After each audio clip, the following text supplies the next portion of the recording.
हे माँ, मेरा भैया युद्ध स्थल में जीतने के बाद मारा गया है मैया। और हे माँ, मैया तजते रंग मलाल लाल तेरो रण में जीते मरो है।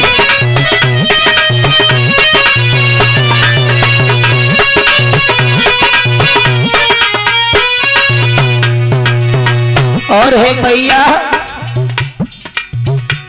तेरो पुत्र बड़ो बलवंता, जय काज आए भगवंता तेरो लाल।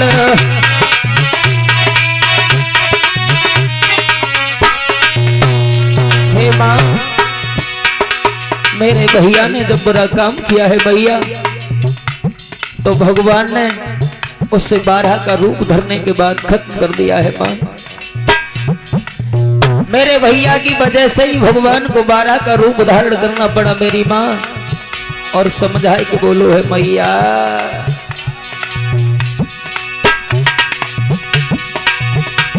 तेरो लला बड़ो बलवंता, जय काज आए भगवंता।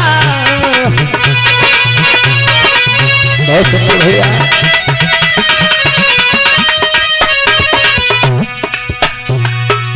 जाने लियो परम पद पाए, लाल तेरो रण में जूझ मरो है।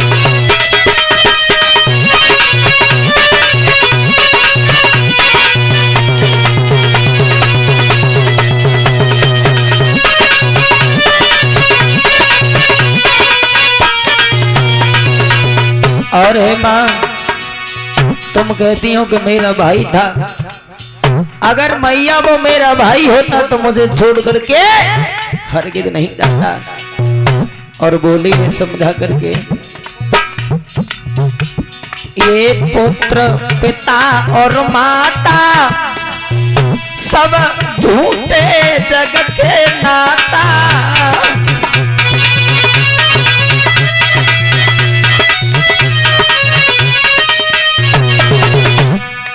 बहुत सुंदर बेटा।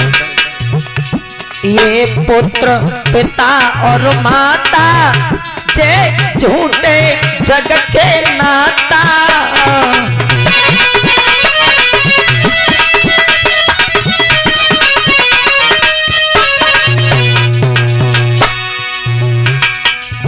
ऐसा समझ ले तत्काल, लाल तेरो रण में जूझ मरो है।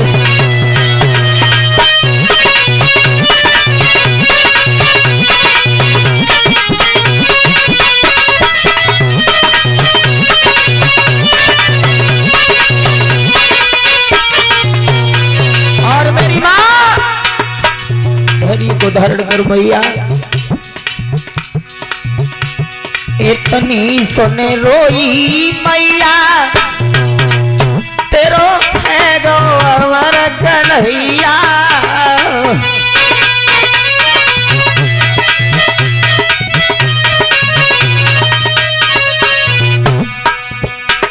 तू सुन ले मेरी मैया, तेरो है गो अमर कन्हैया।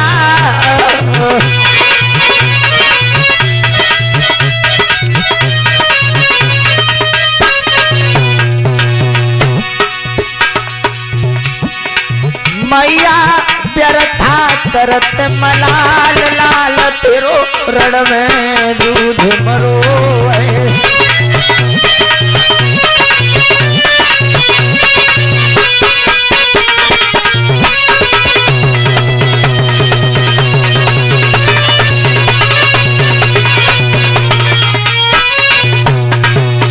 और हे माँ,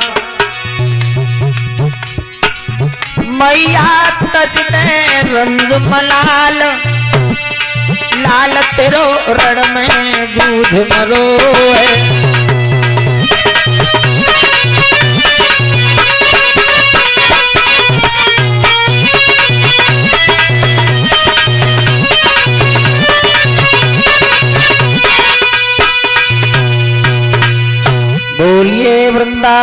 बिहारी लाल की जय।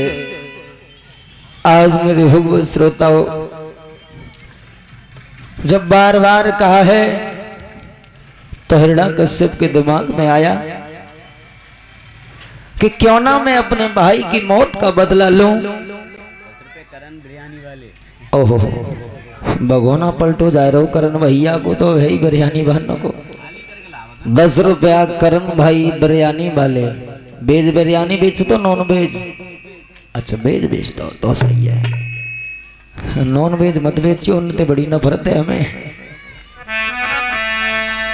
आज मेरे भगवत श्रोताओं, उसी समय अब तो हिरण्याकश्यप ये सोचने लगा कि कौन सा वो दिन हो जिस दिन मैं अपनी भैया की मौत का बदला लूं।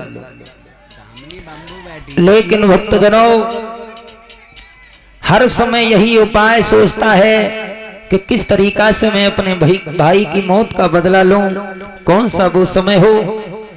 उसी समय एक दिन इसके दिमाग में आया कि क्यों ना मैं तपस्या करने के बाद और वरदान को प्राप्त करूं, और वरदान पाने के बाद मैं अपने भैया की मौत का बदला ले सकता हूं। और जैसे ही तपस्या करने का विचार किया है, क्यों बताया भी जाता है कि अगर दुश्मनी हमें काउते करनी हो तो दुश्मन को अगर मारना है तो पहले बात बहुत अच्छी बारी यारी करोगे, जब वो विश्वास है जाए कि अब जी हमारे संग में कुछ ना करे हो। और कहूं अगर तुम छिड़ के काम चलाते रहे तो भूपा मरे हो ना, क्योंकि दुश्मन कितना भी छोटा हो लेकिन वो छिड़ने से मर नहीं सकता। उसी समय बंधु एक दिन का जिक्र है, इसके दिमाग में आया कि मैं तपस्या करूं। और जैसे ही तपस्या का मन बना करके जब निकला है तो एक डाली पर तोते का बच्चा बैठा हुआ नारायण शब्द का उच्चारण कर रहा है।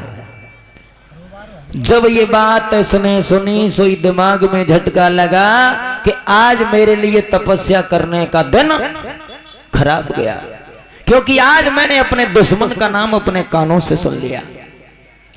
उसी समय पुनः लौट आया है और घर पर जब आया है तो हिरण्याकश्यप की पत्नी का नाम था कयादु। और जब कयादु ने देखा, कहने लगी महाराज अरे आप तो तपस्या करने के लिए गए थे लेकिन इतनी जल्दी कैसे लौट आए?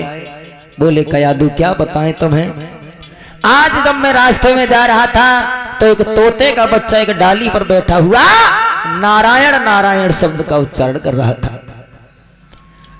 अब तो कयादु इतनी बड़ी अनजान बन गई कि उस इतने बड़े दुराचारी हिरण्याकश्यप से 108 बार नारायण शब्द का उच्चारण करा लिया।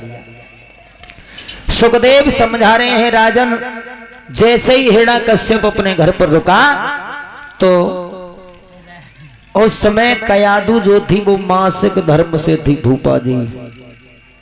कहा जाता है कि हिरण्याकश्यप इतना बड़ा भगवान का द्रोही था, दुश्मन था, लेकिन प्रहलाद जैसा बेटा भक्त क्यों बना? तो औलाद के लिए भक्त बनाना और चोर बनाना ये सब माँ और बाप के हाथ में होता है। जिस समय बच्चा गर्भ में पालन पोषण होता है तो वो अपनी माँ के कानों के द्वारा सुनता है। अगर तुम कहा हुए गाली देवो तो बच्चों जरूर गाली देओ।